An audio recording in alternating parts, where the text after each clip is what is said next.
கிறிஸ்துவுக்குள் பிரியமானவர்களுக்கு ஆண்டவராக இயேசு கிறிஸ்துவுடைய இனிய நாமத்தினாலே வாழ்த்துக்கள்.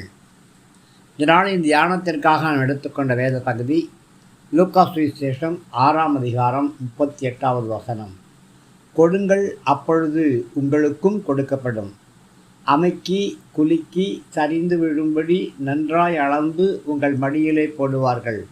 நீங்கள் எந்த அளவினால் அழைக்கிறீர்களோ அந்த அளவினால் உங்களுக்கு அளக்கப்படும்.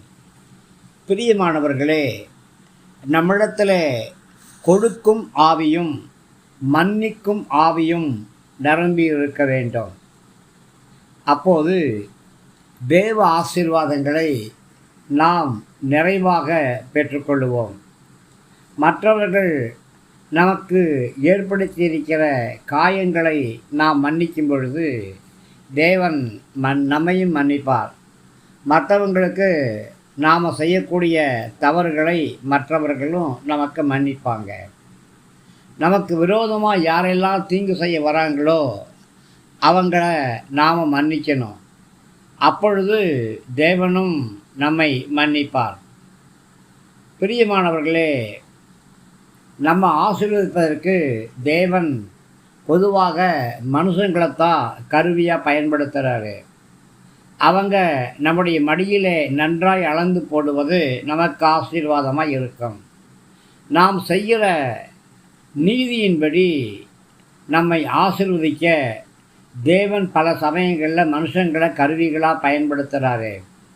நமக்கு தேவைகள் உண்டாகும் பொழுது இந்த தேவைகளை சந்திப்பதற்கு தேவன் ஏற்ற நபர்களை இதயங்களில் பேசி நமக்கு ஏற்ற வேலைகளிலே நமக்கு உதவிகளை அவர் செய்கிறாரு. பிரியமானவர்களே, வஸ்திரத்தின் மடிப்புகளுக்கு மடி அப்படின்னு பெயர். இதன் பயன்பாடுகள் என்ன? சின்ன பிள்ளைகளை மடியில் தூக்கிட்டு போவாங்க. என்னாகமம் 11:12.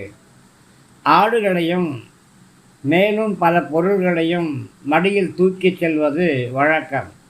2 சாமுவேல் 12:3, சங்கீதம் 17:23, சங்கீதம் 21:14, 2 ராஜாக்கள் 4:39 வாசிக்கலாம்.